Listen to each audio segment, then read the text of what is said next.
Turn off the damn oven already. We are not gonna let you turn this neighborhood into a damn ghetto bakery. The words hit her porch like bricks. Camille Hayes stepped outside in her flour-dusted apron, her hands still warm from kneading dough. Her 7-year-old son, Miles, peeked through the screen door behind her, eyes wide. The scent of cinnamon, butter, and freshly baked banana bread floated gently through the air, but the rage on her neighbor's face made it feel like poison. Across the walkway stood Judy Caldwell, a tightly wound woman in her late 50s, arms crossed over her floral-printed chest, her pearl earrings glinting in the Georgia sun like tiny knives. Her lips were curled into a sneer. And next to her, David Landon, early 60s, red-faced and breathing heavy like he'd just marched across a battlefield. He held his phone up, recording like he was catching a criminal in action. Camille didn't flinch or panic. "Is there a problem?" she asked calmly, brushing her palms on her apron. "Yeah," Judy snapped, stepping forward. "There's a big problem. We've got a single mother turning her kitchen into a 24-hour bake sale, sending delivery drivers to block driveways and luring in God knows who from across town." Camille blinked. "Luring?" David gestured to her front steps, where a small tray of wrapped pastries waited for pickup. "You're not allowed to run a commercial business in a residential neighborhood. It's in the HOA bylaws. We've already reported you. You've got kids running in and out of here like it's a corner store," Judy added. "Some of us moved here for peace." Camille's voice was steady, but there was fire beneath it. "My sons live here. They were born here. Their father died in this house. And what I bake, it pays for their school books and light bills. That's all." Judy folded her arms tighter. "It's always the same story, isn't it? Sympathy. Struggle.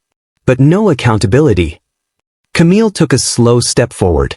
"No, it's not always the same story. Sometimes, it's a mother trying to feed her babies without asking for help from people who never offered any." David's voice cut in, low and smug. "You're not licensed. You're not inspected. You're not welcome."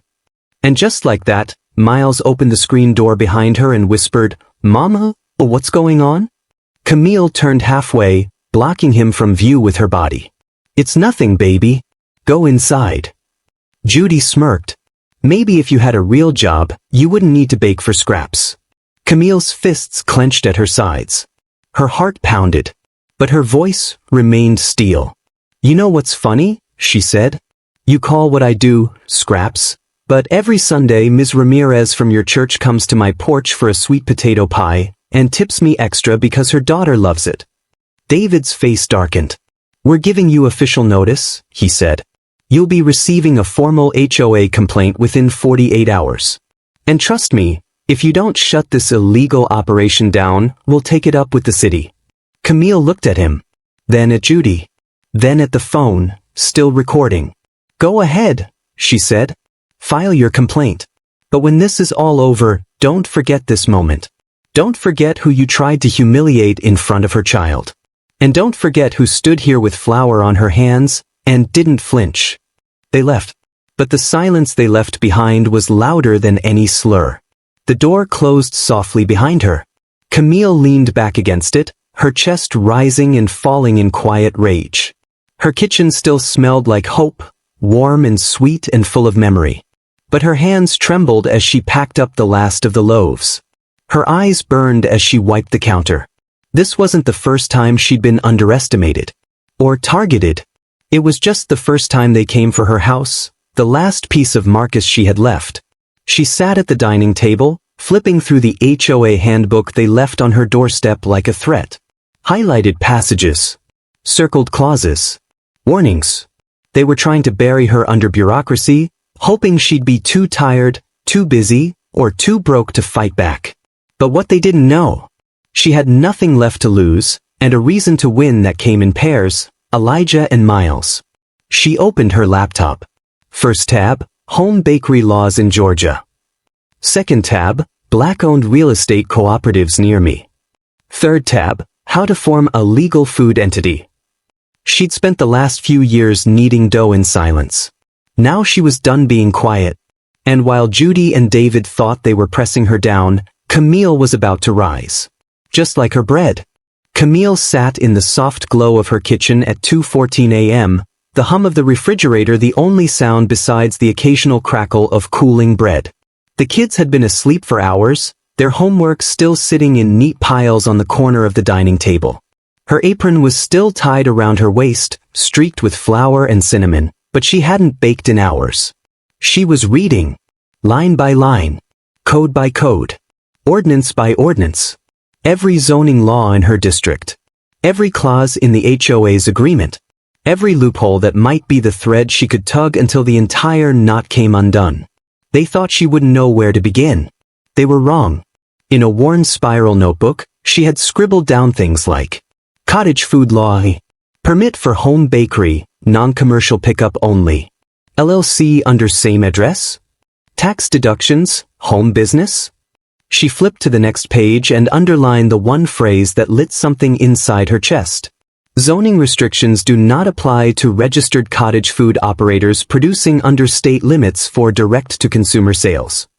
In Georgia, she could legally sell baked goods from her home, so long as she followed food safety guidelines and registered her business. Which meant David and Judy had no case. They were counting on her fear, not the facts. She reached for her phone and dialed the number she'd written in the corner of the page. Miss April Watkins, legal aid and small business mentor with the Metro Atlanta Black Business Association. It rang twice before a warm, husky voice answered. April speaking. Camille introduced herself and explained her situation, not with desperation, but quiet determination. As she spoke, she could hear the shift in April's tone. I know your street, April said. I've had calls from that neighborhood before. Camille's voice was steady. I'm not going anywhere. I'm not shutting down. There was a pause. Then April replied, good. Then let's get you licensed, documented, and protected. Because if they want a war in court, we'll walk in with a folder they can't touch. Camille almost cried.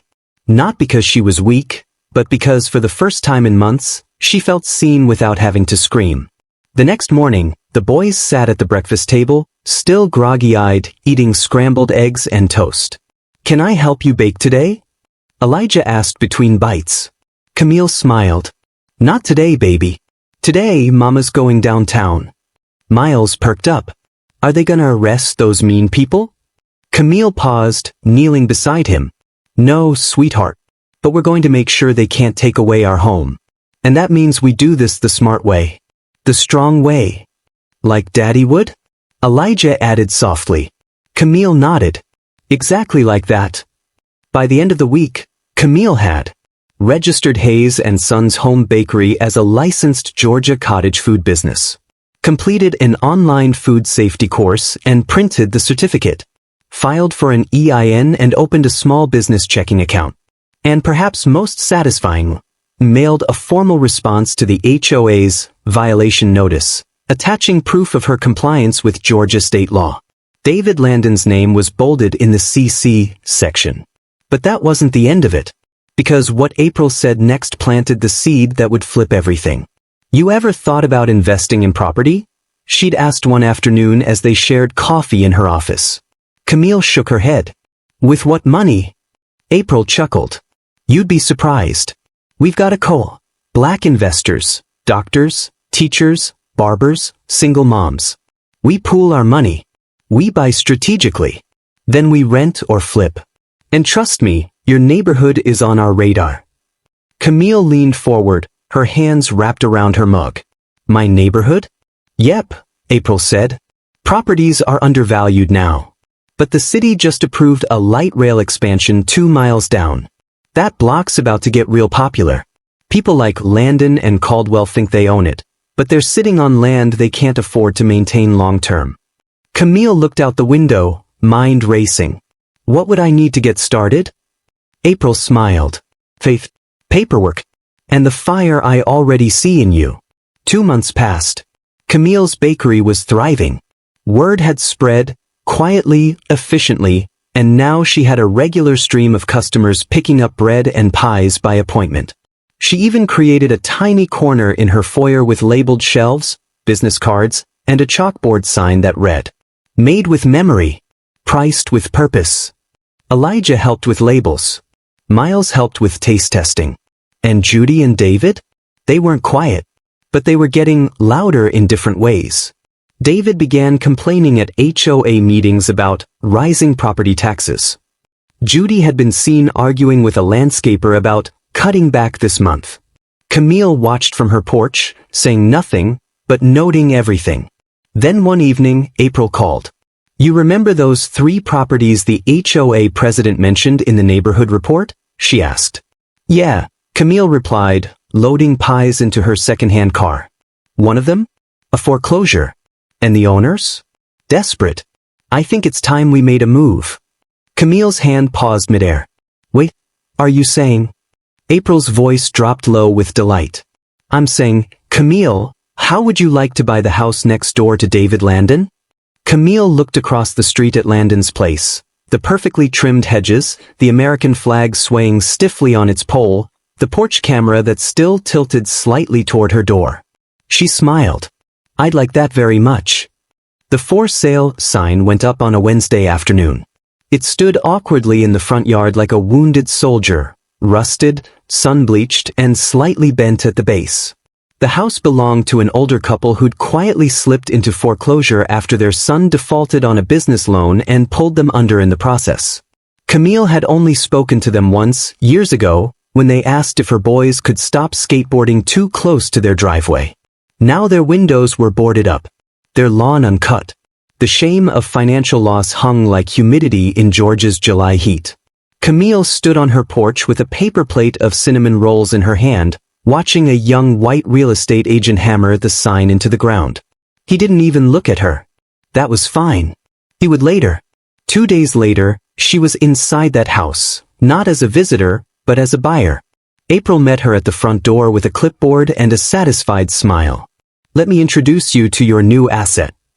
The living room smelled like stale carpet and regret. But Camille saw more than that. She saw potential. She saw possibility. She saw the front bay window repainted. She saw college students renting the upstairs room. She saw a business opportunity that would shut David and Judy up in the only language they truly understood, ownership. April handed her a single sheet of paper. "Offer was accepted this morning," she said. "You'll close in 2 weeks. The co-op is backing the remainder. But they wanted you to be the name on the paperwork." Camille blinked. "Me?" April nodded. "They believe in legacy. And you've shown more grit than anyone I've worked with in the past year. You earned this, Camille." Tears prickled at the corners of Camille's eyes, but she didn't let them fall. She'd cried too many nights on her own kitchen floor, thinking her life had shrunk into a 10 by 12 oven. Now it was expanding quietly, powerfully. By the end of the week, Camille received a letter in the mail. It wasn't folded neatly. It was stuffed angrily into her mailbox, torn at the edge like someone had regretted even sending it. It was from Judy Caldwell. A typed complaint, once again referencing noise disturbances, suspicious foot traffic, and a general sense of unease caused by unsanctioned home activity. But this time, Camille didn't even flinch. She walked straight to her new home, across the street, and taped a copy of her signed purchase agreement to the window facing Judy's house. In bold, black marker, she added one line beneath it. "Welcome to the new normal." The next morning, Judy didn't wave. David didn't nod. In fact, for the first time in months, they didn't even leave the house. Their blinds stayed drawn. The porch light stayed off. Camille sat on her own porch swing, sipping sweet tea, watching the world settle into a new shape. It didn't stop there. April's real estate co-op wasn't just interested in a single property. They were looking at 3 others on the same block, including one that backed up directly to the Landon's backyard. That one was a rental. The tenants had been struggling since COVID. The owners? Out of state and ready to offload. Camille was invited to the next strategy meeting. Held in a rented library room downtown, the co-op team looked nothing like the stuffy boardrooms on TV. These were working-class professionals, educators, nurses, postal workers, coders. One even introduced herself as a full-time Uber driver and part-time notary. But what united them was purpose. "We're tired of watching these neighborhoods flip without us," said Darnell, a bearded accountant who managed the fund's ledger. So we flip 'em ourselves? Camille listened carefully, taking notes, asking questions. Every move felt surreal. Just 6 months ago, she'd barely known how to price a cupcake. Now she was learning about property liens, LLC protections, and generational equity. After the meeting, April pulled her aside. You know, we've been eyeing the HOA leadership in your neighborhood. You ever looked at their budget disclosures? Camille blinked. They have to disclose those? April smiled slyly. Every HOA is required to. And David's been managing that fund for 6 years without a second pair of eyes. Camille didn't need more details. She already knew what to do next. The library printer hummed quietly as she scrolled through 87 pages of HOA financial records, downloaded from the local county portal. There was, tucked between budget lines and vague expense reports, $3,500 allocated to outdoor beautification, paid to a vendor named Landco Solutions. A quick search showed Landco was a landscaping business registered under one David T. Landon. He had been paying himself, using community funds. Camille printed every receipt. She didn't call the police. She didn't scream about injustice. Instead, she walked into the next HOA meeting, held in the community clubhouse, with her documentation in one hand and 2 peach pies in the other. Neighbors turned as she entered, murmuring, uncertain of her intent. David looked up and froze. "Camille," he said tightly, "this is a closed board meeting." She set the pies on the table. "I brought dessert," she said sweetly. "But I also brought this." She handed the manila folder to Michelle Thompson, the HOA's secretary, one of the few board members not directly under David's thumb. Michelle opened the folder. Her eyes widened as she scanned the first few pages. Camille spoke clearly, calmly. "No venom. No rage. I believe this constitutes a conflict of interest. And potentially misuse of HOA funds. I'm not making accusations. I'm asking for transparency. And accountability." The room shifted. Michelle cleared her throat. "We'll need to take a formal vote to open an audit." David tried to object, but his voice cracked under pressure. "This is a misunderstanding." Camille smiled. "That's what audits are for, David. To clarify misunderstandings." Outside, the air was heavy with summer. The cicadas buzzed in the trees. Camille walked back to her house, the original one, and sat on her porch steps. Elijah joined her, a half-melted popsicle in hand. "Why did that man look so mad, Mama?"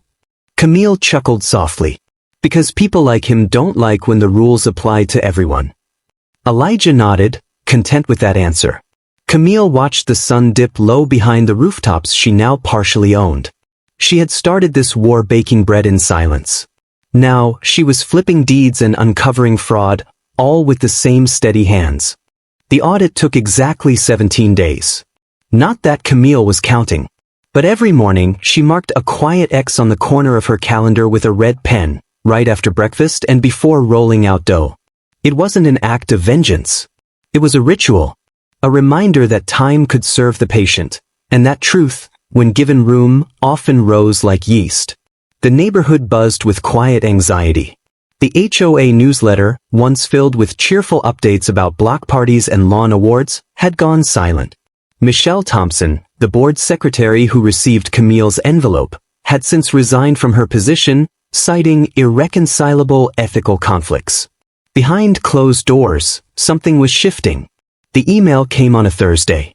It was from the county compliance department, confirming the results of the community-requested audit. Camille read it once, then again, her fingers trembling not with fear but with the electricity of vindication. In short, the audit had confirmed her suspicions. David Landon had diverted over $12,000 in HOA funds to his own landscaping business, billed the community for unperformed work, and authorized payments without proper voting procedures. The audit didn't just recommend his immediate removal, it demanded it. The next HOA meeting was mandatory. This time, it would be open to every homeowner. Camille showed up early. She wore a blue wrap dress and soft gold earrings that had once belonged to her mother.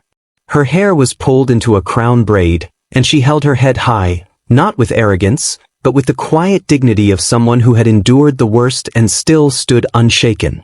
Elijah and Naomi stayed with a neighbor. They didn't need to witness this part. This was for the grown-ups who had underestimated her. The community clubhouse was fuller than ever. Couples who never waved on the street. Renters who had felt invisible. Owners who had questions they were too afraid to ask last year. The room, for once, felt balanced. Black, white, brown. All eyes were alert. David sat at the front of the room, face tight, fingers laced together, flanked by two remaining board members who looked visibly uncomfortable. His usual composure had worn thin, and his tie hung slightly askew. The scent of nerves filled the air. Michelle, although no longer on the board, stood near the podium. The audit results have been reviewed by both the county and our independent financial consultant, she began. There are clear violations, financial, procedural, and ethical. As a result, a vote will be conducted tonight to determine the removal of David Landon from his position as HOA president. Murmurs rose. Someone gasped. Someone clapped. David stood abruptly, voice raised. This is a witch hunt. This woman, he pointed toward Camille, has been on a crusade since the day she moved here. She's run an illegal business from her house, created nuisance in the neighborhood, and now she wants to tear this community apart. Camille rose slowly. She didn't raise her voice. She didn't point fingers. Instead, she spoke with the cadence of someone who had spoken only when necessary for far too long. My name is Camille Rhodes. I am a mother of two. A widow. A baker. A neighbor. And now, a property owner on this very block. The room went silent. I have obeyed every law. Paid every tax. Filed every form. And when I was harassed, I didn't throw stones. I baked bread. I fed this community. And when I was targeted again, I sought justice, not revenge. She held up a copy of the audit report. This isn't about me. It's about accountability. About fairness. About how we govern ourselves when no one's watching. David's mouth opened, then closed. No words came. The vote was unanimous. He was removed. But the story didn't end there. The following week, an unfamiliar white SUV parked in front of the Caldwell house. A couple in business casual attire stepped out, realtors. A sign went up later that evening, coming soon, property available. Camille sat with her daughter Naomi on the front step, a bowl of peach cobbler resting between them. Naomi had seen the sign to, "Are they moving, Mama?" Camille didn't smile. She didn't gloat. "Looks like it." Naomi was quiet for a moment. "You think they'll say sorry?" Camille looked across the street, where Judy stood behind her screen door, pretending not to stare back. "Maybe. But if they don't, that's okay. Sometimes justice doesn't look like an apology. Sometimes it looks like silence. Like peace." She looked down at her daughter. "And sometimes it looks like us, still here."